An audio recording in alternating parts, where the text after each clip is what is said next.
Hi, I'm Lauren, Associate Director of Publicity at Gallery Books. And I'm Lucy, a Senior Publicist at Gallery. Today we're excited to highlight 6 fantastic books, all coming out this summer and fall. We've got a diverse mix of stories from historical fiction to magical realism.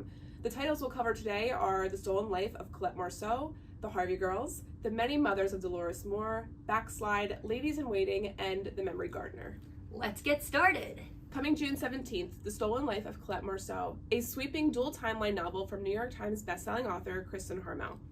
In this emotional novel, a young jewel thief named Colette Marceau must use all of her skills to survive after the loss of her family in World War II, but decades later, a one-of-a-kind bracelet may be the key to uncovering a wealth of secrets. Kristen Harmel is a powerhouse in historical fiction with hits like The Book of Lost Names and The Paris Daughter. This is a no-miss. Coming August 12th, The Harvey Girls by Juliette Fay, a sweeping 1920s saga about 2 women seeking freedom and independence in the American West. Charlotte flees an abusive marriage while Billy fights to support her family. Both find new purpose training as waitresses for the Fred Harvey Company along the expanding railroad. From Topeka to the Grand Canyon, this story of resilience, friendship, and reinvention brings a vibrant chapter of U.S. history to life, tackling themes like domestic abuse, racism, and the effects of tourism on Native communities. Perfect for fans of Kristen Harmel and Kate Quinn.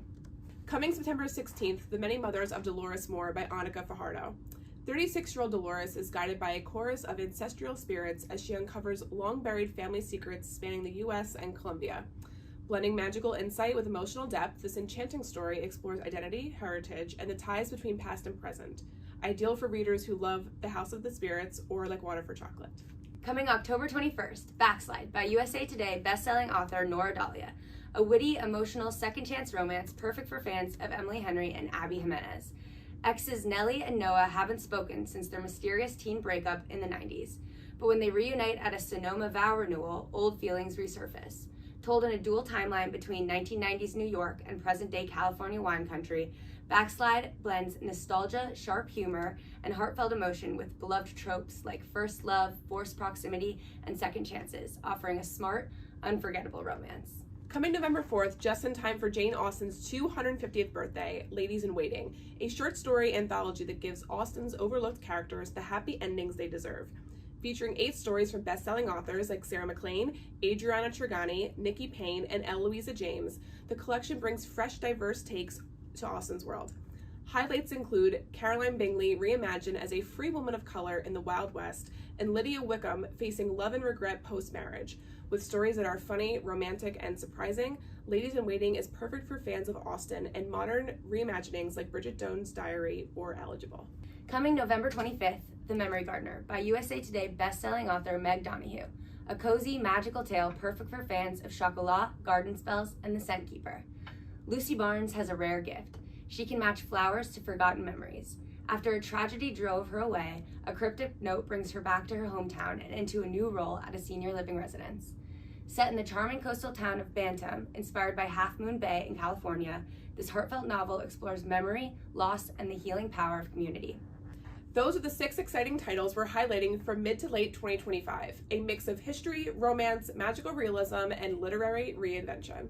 Thanks for watching. We hope you're as excited as we are about these incredible titles coming soon. Keep an eye out for them, and happy reading. See you next time.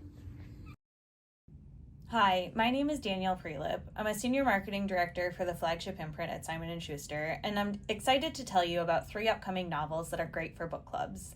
First up, we have Marissa Silver's At Last.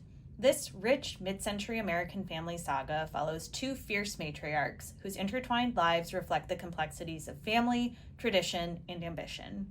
Helena and Evelyn's unintended and sometimes unwanted relationship grows to define much of their lives, especially as they compete for the love of their granddaughter. While the women are unwavering in their conflicting beliefs about most everything, ultimately this is a story of great family love and what defines a life. Next up is Kendra Coulter's charming debut novel, The Tortoise's Tale. Readers of remarkably bright creatures and shark heart will find much to love here. Told from the perspective of a giant tortoise called Magic, this whimsical and profound novel journeys through decades on a Southern California estate. Over the course of Magic's lifetime, the exclusive estate changes ownership, cycling from tender family moments to raucous Hollywood parties, and bringing animals both familiar and unexpected. Through each era, the tortoise's unique vantage point illustrates the power of compassion, unexpected connection, and the wide-reaching effects of choice, or lack thereof.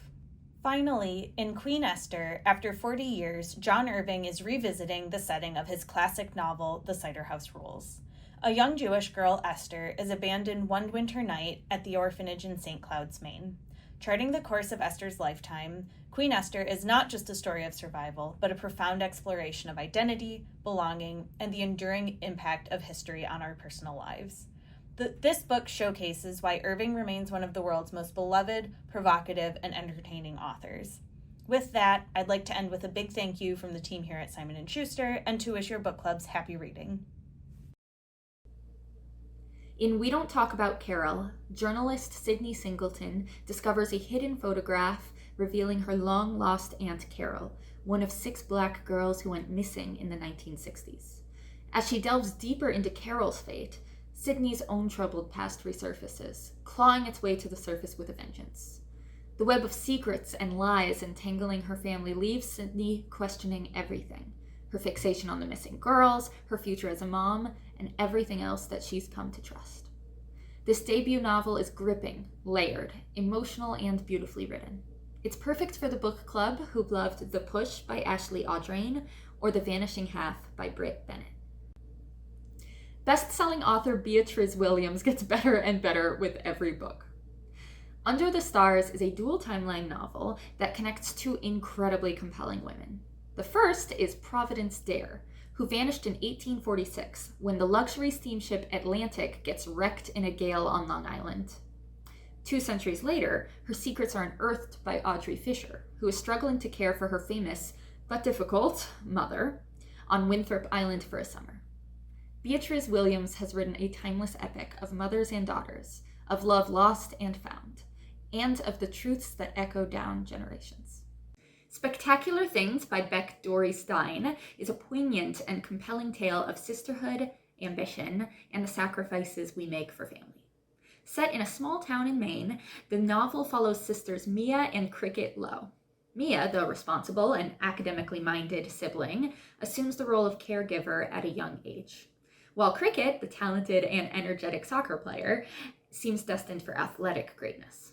As they navigate the challenges of growing up, both sisters must confront the legacies of their mother's secret past and the complex dynamics of their relationship. Through sharp observations and tender storytelling, Dory Stein explores the impossible changes that we face in the pursuit of our dreams and the bonds that hold us together. In The Homemade God, best-selling author Rachel Joyce delves into the complexities of family, legacy, and long-held secrets. The novel follows 4 siblings as they reunite at their artist father's lakeside villa in Italy after his untimely death. However, upon their arrival, the siblings discover the absence of his final painting and the enigmatic presence of their new stepmother. As the siblings navigate the summer together, they are forced to confront buried secrets, long-held resentments, and the unresolved dynamics shaped by their father's artistic ambitions. Joyce masterfully explores the fragile bonds of siblinghood and the intricate dance between perception and reality, offering a poignant reflection on what happens when family ties are tested and what it takes to rebuild them. Lessons of Chemistry author Bonnie Garmus says of The Homemade God, "The beautiful writing, unforgettable characters, and stunning setting make this a must-read." One of the biggest literary events of the year arrives this fall, a spellbinding story of 2 young people whose fates intersect and diverge across continents and years, by the Booker Prize-winning author of The Inheritance of Loss. This is Karen Desai's first novel in almost 20 years, a highly anticipated return to the literary world that also happens to be her masterpiece. When Sonia and Sunny first glimpse each other on an overnight train, they are immediately captivated and yet also embarrassed by the fact that their grandparents had once tried to matchmake them, a clumsy meddling that only served to drive Sonia and Sunny further apart. Uncertain of their future, Sonia and Sunny embark on a search for happiness together as they confront the many alienations of the modern world. The Loneliness of Sonia and Sunny is the story of 2 young people navigating the many forces that shape their lives: country, class, race, history, and the complicated bonds that link one generation to the next. A literary love story, a family saga, and with an ending you will never forget, it is the most ambitious and accomplished work yet by one of our greatest novelists. Buckeye by Patrick Ryan is already making waves ahead of its September 2025 release. Early readers are raving about its emotional depth, unforgettable characters, and sweeping narrative. Described as a small-town novel of epic proportions, Buckeye masterfully traces the intertwined lives of two Midwestern families across generations, from the aftermath of World War II to the close of the 20th century. The novel explores love, loss, identity, and the quiet complexities of family with honesty and heart, which makes it a rich conversation starter for book clubs. Anne Patchett calls it a glorious sweep of a novel, while Alice McDermott praises its heartfelt and at times harrowing depictions of the human experience. If you're looking for a deeply moving, beautifully crafted story that you will be thinking about long after you have turned the last page, Buckeye is the must-read of the fall. Hi everyone, I am Randy Chan. I'm the marketing director for Harlequin Trade Publishing, HTP Books. We always love presenting at this event, so thank you very much, Carol, for having us. And I'm going to launch right into things with Hazel Says No by Jessica Berger Gross. This is my personal favorite on the list, and actually it's the HarperCollins lead read pick, which means that out of all the titles we publish for summer 2025, it's this book that was voted the favorite read by the HarperCollins sales force across all imprints and divisions of the company. Hazel Says No is a debut novel. Think Sandwich by Catherine Newman, Anything by Kevin Wilson, or Pineapple Street by Jenny Jackson. It's about a family who moves to Maine, and on the very first day of high school, Hazel, the daughter, gets propositioned by the high school principal. Eventually, the principal is fired, and in the meantime, Hazel's own father, a university professor, is a victim of cancel culture when he inadvertently mentions Bill Cosby during one of his lectures. How this family keeps digging into a hole, but how they claw themselves out of that hole is what makes this novel completely engrossing. There are a lot of heavy topics covered for sure, but reading it is a joy. You actually laugh out loud because there's an absurdist comedy to it. I thought of the movie American Beauty or the TV series Arrested Development. I'll tell you that Hazel Says No landed on the July Indie Next list. It received 31 nominations, which is more nominations than we've ever received for a single book. So we hope that readers are loving this as much as we do. It's clear that they are, and we hope you love it as well. The next title is The Girl I Was by Geneva Rose. Geneva is the mega best-selling author of Home is Where the Bodies Are and The Perfect Marriage. We are now publishing The Girl I Was, which is the first book Geneva ever wrote, featuring 6 brand new chapters from a new point of view. It's about a woman who wakes up one morning back in time in 2022, and she comes face to face with the unruly 18-year-old version of herself. And even though they're different versions of the same person, they must get along and change their life for the better. This is a story about grief, second chances, growing up, all with a speculative twist to it. And Geneva Rose fans, there are thousands of them out there, will love discovering Geneva's first novel. The next book is The Knowing by Tanya Talaga, with the subtitle, How the Oppression of Indigenous Peoples Continues to Echo Today. Tanya is an Anishinaabe writer who tells the story of residential schools and asylums that Indigenous children were sent to by the government. The story is framed by Tanya's own search for her great-great-grandmother, Annie Carpenter, who disappeared into what was called an Indian hospital and was never found. By the end of the book, Tanya locates the gravesite of her great-great-grandmother. It is south of a road that leads to IKEA, and it's a road that Tanya has driven on her entire life. This is about reconciling with a history that tried to erase Indigenous culture through brutal means. The next title is Friends to Lovers by Sally Blakely. It's a debut that's gaining a lot of momentum. Think Emily Henry meets the people we meet on vacation. This is about 2 childhood best friends, 5 weddings, and 1 friends to lovers romance. So Joni and Ren have a pact that they'll be each other's plus ones every year for wedding season, no matter what else is happening in their lives. It's a tradition that works until a line is crossed and the friendship they once thought was forever is ruined. Joni must fake her way through the next wedding, pretending that nothing is wrong with her friendship to Ben. But as the sunny beach days turn into starry nights, Joni realizes her life is not the same without Ren in it. I think if a Taylor Swift song could be made into a novel, it would be Friends to Lovers by Sally Blakely. The next title is The Healing Hippo of Hinode Park by Michiko Aoyama. It's by the author of the book, What You Are Looking For Is in the Library. We've done so well with that book. We've sold over 100,000 copies. It was on the indie bestseller list for 19 weeks back in 2023.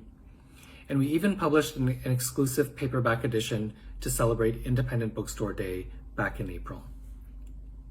This author, Michiko Aoyama, along with authors like Toshikazu Kawaguchi of the Before the Coffee Gets Cold series, has created what the New York Times called last year the trend of healing fiction, books that provide a balm to readers.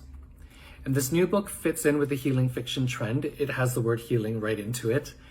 It's about 5 people living near a park that has a hippo ride named Kabahiko. And according to urban legend, if you touch the exact part of the hippo where you are ailing, then you will heal. So one of the characters touches the hippo's mouth so that she can better express herself. Another character pets the hippo's head to become smarter and to get better grades. And through the story, we learn about why each of them needs healing in their own way. It's really profound, and what I like about Michiko's books is that they have a grounded quality to them. She's really good at creating characters you want to root for.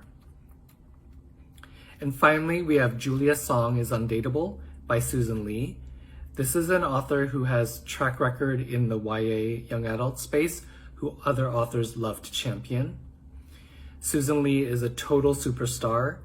I watched her in action at the TLA Library Conference a few years ago. She commanded an entire room, not to mention she has the best laugh I've ever heard. And now she's making her adult debut with a hilarious rom-com about a Korean-American woman whose grandmother sets her up on 3 dates. Chaos ensues. It's super fun. The main character is the CEO of a cosmetics company, and Oprah has just chosen one of her cosmetic products as her favorite thing. The tropes here are friends to lovers, grumpy sunshine, forced proximity. And what Susan does super well is both the rom and the com parts of the rom-com. Some parts are just totally hilarious. This is for fans of Abby Jimenez, Yulin Kwang, and Lily Chu. Susan's just been invited to speak on a panel at the upcoming ALA Library Conference in Philadelphia. That's it from me. Thank you very much for listening. Take care, everyone, and I'll see you soon. Hi, I'm Kaylee George, Senior Marketing Director at Little Brown, and I'm elated to be talking about Seduction Theory by Emily Adrian. This is the book that has so much in-house love that our CEO, David Shelley, has been talking about it everywhere he goes. Not to say that David talks about all of our books, but he loved this campus novel so much that he's spoken about it for the last 6 months and is as much of an evangelist as everyone else on this team. This is a book for fans of Conversations with Friends, Vladimir. It is meta, it's magnetic, it's about a marriage, 2 professors, a graduate student, a thesis project, a very unreliable narrator. This is a book that you read if you love a campus novel, but it's also something that you read if you love a book within a book. Essentially, we are reading a student's MFA thesis wherein she tries to dismantle her 2 professors' marriage. And the question is whether or not she'll be successful. So I would recommend this to anyone who loves metafiction, But I think in terms of the writing, it's sort of a Miranda July friendly reader. Rufi Thorpe has blurbed this book, and she's also a great comp. I think it's just incredibly accessible, but incredibly smart and witty, so it works on a lot of levels, and there's so much to discuss here. Of course, as I mentioned, we've got this great narrator, but I think there are also wonderful questions that it poses about marriage, fidelity, intimacy, and sort of what it takes to really be close to someone and to feel like you know them after many, many years together. So excited about this one. I'm so happy to be talking about Amity by Nathan Harris. This is the follow-up to Nathan's first book, The Sweetness of Water, which was an Oprah pick and has sold hundreds of thousands of copies. It has that many fans and it is beloved. And I think he's really done one better with this novel. It's incredible. It's staggeringly beautiful. I sobbed when I got to the end of it and then had to hop on the phone with the author, so it was a little bit embarrassing. This is a book that's set just after the dissolution of the Civil War, and there are two siblings, Coleman and June, who are both now freed, and this is the story of their odyssey across the southern United States, Texas, and Mexico to find each other again after some truly nefarious circumstances tear them apart. This is a book about what freedom really means, and it's also just incredibly character-driven. Nathan is a master storyteller. I was reminded of Charles Dickens as I was reading this novel. It's also just an incredible, new, innovative Black Western. I think it does something that no other book is doing in this space right now, and it's going to be huge for book clubs to discuss. Not only is it a brilliant read, but his themes are all just so important and so worth discussing with your group of best friends. Can't recommend this book highly enough. Hi, I'm Katrina Tiktinsky. I'm a publicist on the Algonquin team, and I'm here to talk to you about Lauren Grodstein's A Dog in Georgia. Lauren is the author of the most recent Read with Jenna pick, We Must Not Think of Ourselves, and this book is just Lauren doing what she does best. She takes heavier political issues and just brings this lightness and humor and brilliance to them. This is a woman starting over midway through life. Amy, the main character, is trapped in this stagnant marriage, and she spent so many years taking care of everyone else around her, but not really making space for her needs and her desires. When she discovers that her husband has had yet another affair, she takes off on this trip halfway across the world to the country of Georgia in search for this missing beloved dog. And along the way, while she's doing all this self-discovery, she's also upending all of her assumptions about what it means to be an American in this international context, in this particular political moment. It's utterly funny. It's also tender and heartwarming, and it's just a beautiful story that's so well told. And again, we love Lauren Grodstein. We're so excited to have another book from her. Hello and thanks everyone. I'm so excited to share some of our new and upcoming titles from Tor Publishing Group. If you're interested in any title that I'm presenting, please note that we have e-galleys available on NetGalley and Edelweiss, so feel free to request those. And on that note, let's dive right in.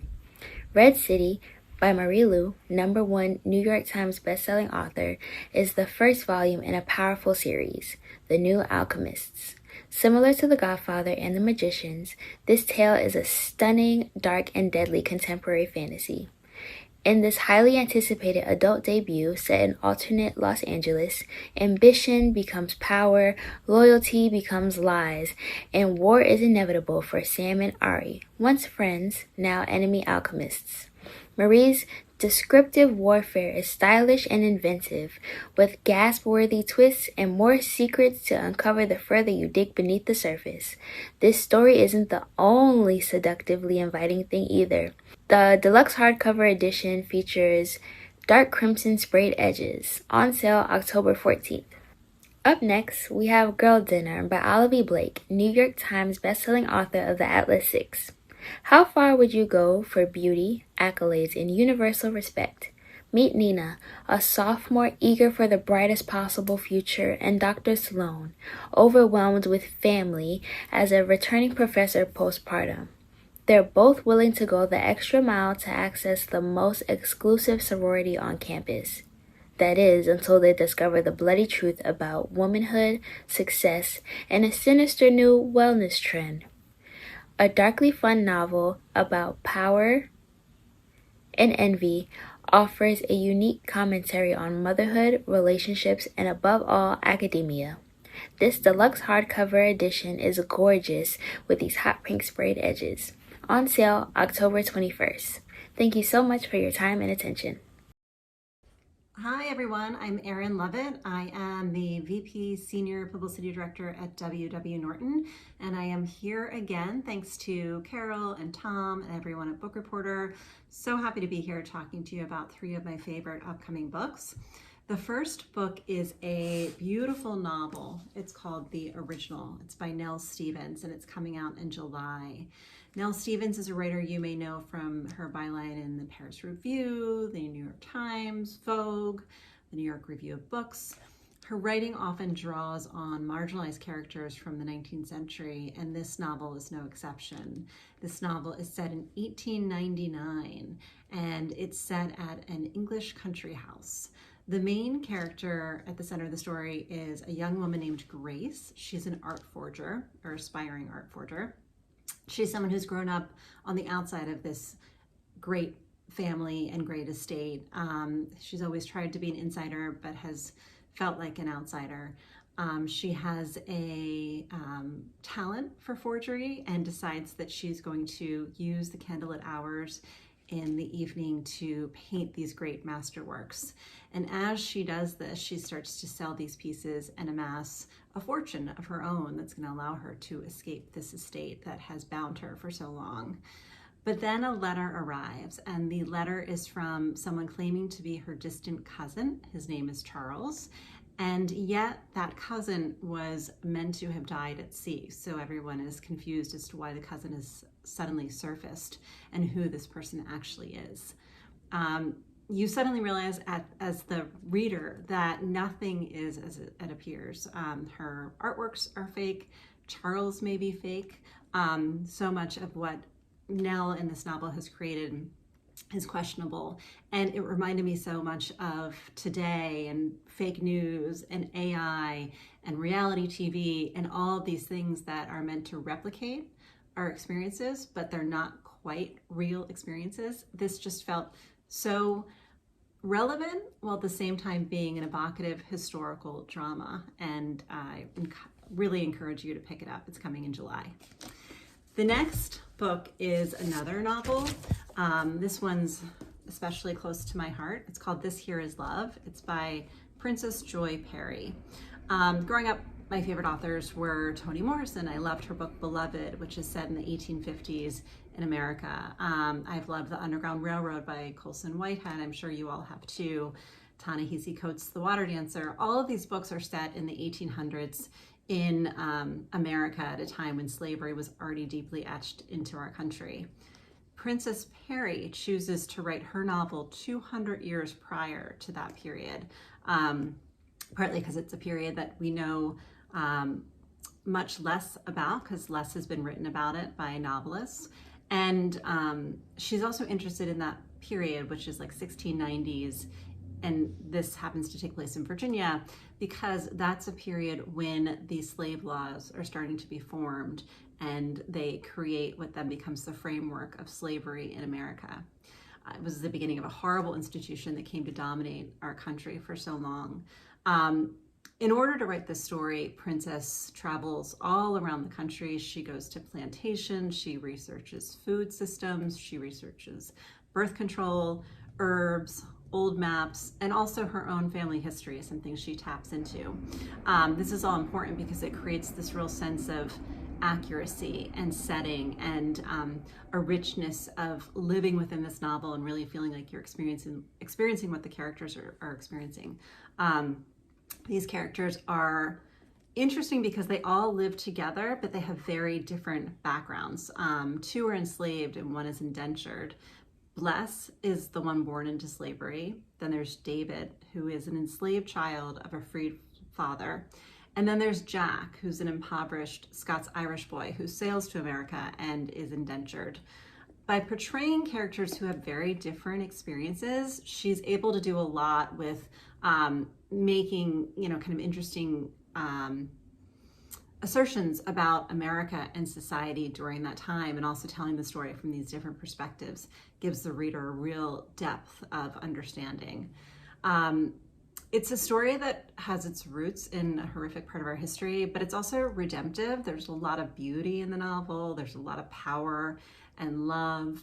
And I just think it's truly unforgettable and astonishing. I highly recommend it. It's coming in August. She's also just a lovely person. If you have a book club and you want to invite her, she'd love to be a part of that. And finally, another book that's close to my heart, but this is the only nonfiction title that I'm talking about. This is by B. Wilson. It's called The Heart-Shaped Tin. It's coming in November at a time when we're throwing holiday parties, we're thinking about our Thanksgiving table settings, what china to use. This is about everyday objects and the deeply personal meanings that they take on in our lives. From your grandmother's prized china collection to other places around the globe that have equally fascinating stories, like a Ukrainian kitchen cabinet that survived the Russian bombing. She talks about the beauty of the woodwork and what it contained. She talks about people throughout history who had amazing collections like Queen Elizabeth. She explores our profound attachment to meanings that spoons and pots and whisks and bowls and all these different things that have a personal and emotional impact. She talks about her mother's toast rack because her mother had a connection to her British past and loved her toast in the morning. And so she had a toast rack that she would place her toast in. And the toast rack was one of the few things that she remembered as her mind started to succumb to dementia.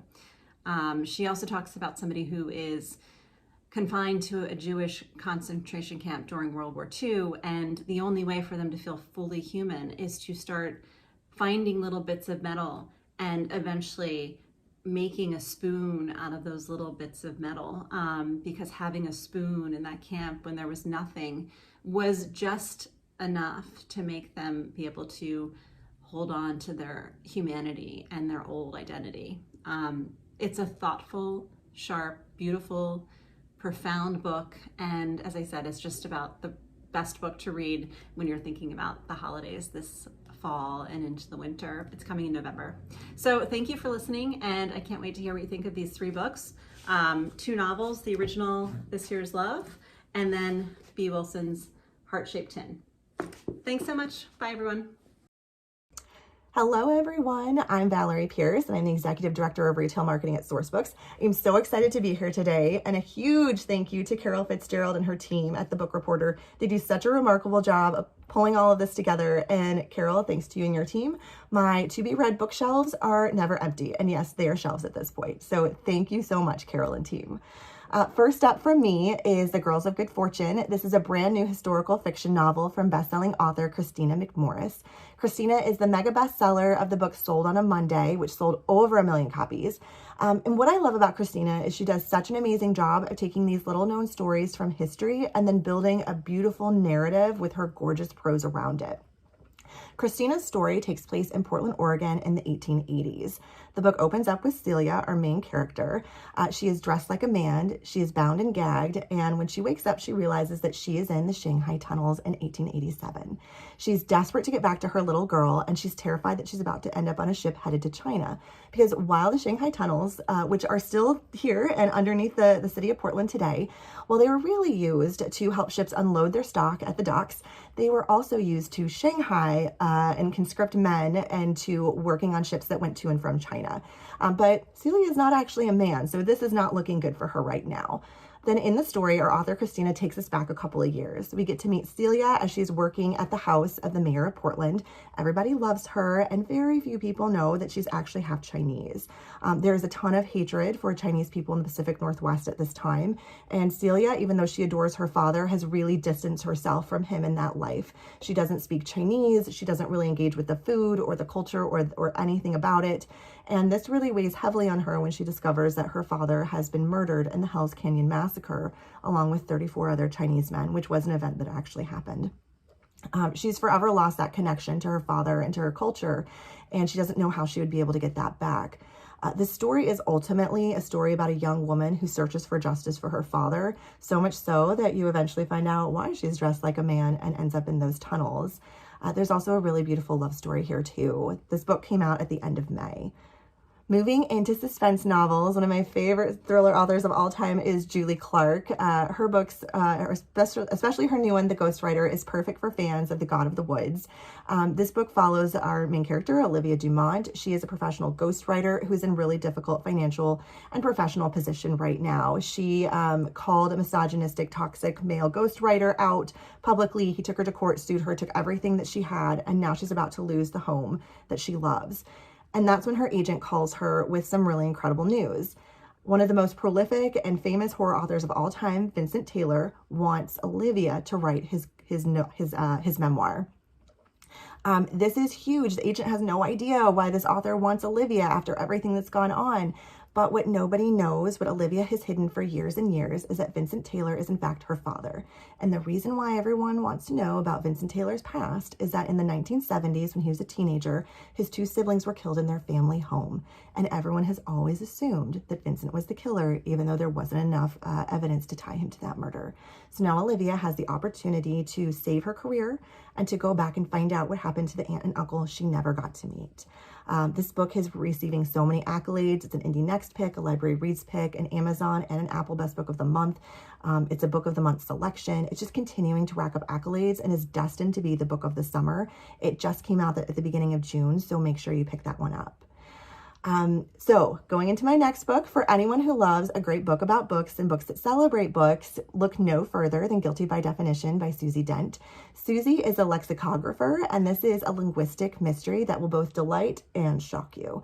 After a decade abroad, Martha Thornhill returns home to Oxford, England to work for Clarendon English Dictionary, the same employer her sister Charlie was with before she disappeared. But when Martha and her colleagues begin to receive sinister and complex lexicographical postcards with Shakespearean clues to Charlie's disappearance, it becomes clear that Charlie was keeping a dangerous linguistic secret. Martha and her team must puzzle out exactly what it was and who wants to keep it buried before it's too late. Bestselling author Richard Osman referred to Susie as a national treasure, and Philip Pullman, the author of the Her Dark Materials series, praised it, saying that he had great pleasure reading this. This one comes out in September. I have one romantasy for you today if you're a romantic fan. So Terror at the Gates is the brand new book from #1 New York Times bestselling author Scarlett St. Clair. I'm a huge fan of Scarlett, and this is her best book yet. This is a retelling of the Lilith mythology. Lilith was the first exiled woman, which is something that really sparked Scarlett's imagination. And in this retelling, women are the ones with all the power, but they've been told that they're secondary citizens and that their power truly belongs to their husbands. And then unless they want to risk eternal damnation, they must do exactly as they were told. Obviously, our main character Lilith doesn't exactly feed into this, and what follows through is a story that will upend their entire world. There is an amazing romance in this. This one comes out at the beginning of July. Moving into a different genre, we're going to go into thriller horror from Brian McCauley. Okay, everyone, I want you to take a moment and say this with me. Namaste. Now die. Breathe In, Bleed Out is perfect for anyone who loved Grady Hendrix or Stephen Graham Jones. In fact, Stephen Graham Jones said that slashers aren't whodunits, they're who's doing it. And Brian McCauley keeps you guessing the whole gory, satisfying way through this one. Come to this retreat for the blood, stay for the healing. In Breathe In, Bleed Out, we encounter a group of friends who've been invited to a bougie wellness retreat in the middle of the California desert. This is something that Hannah especially needs. Her fiance was killed a year ago under somewhat mysterious circumstances, and she's been haunted by what happened ever since that fateful day. Despite her skepticism of the strange guru and his belief in the supernatural world, she does actually start to feel that some of his methods are working for her. But then one of her friends disappears, and another disappears. And it becomes increasingly obvious that there's a mysterious killer out there that is killing people in gruesome ways.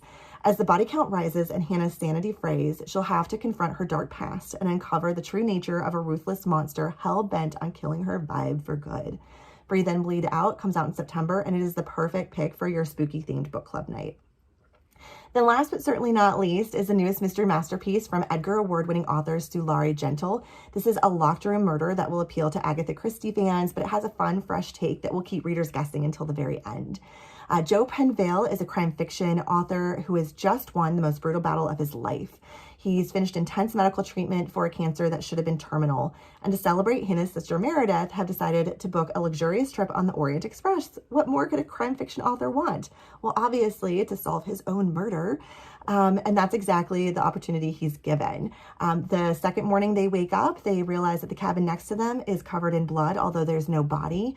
As they start to dig into this potential murder and they start to talk to the other passengers, they're horrified to discover that this is just the tip of the murdery iceberg. And soon someone is enacting a killing spree which leaves 5 found dead and 1 still missing. Now Joe and Meredith must fight once again to preserve their newfound future and to catch a cunning killer before they reach the end of the line. 5 Found Dead comes out in August.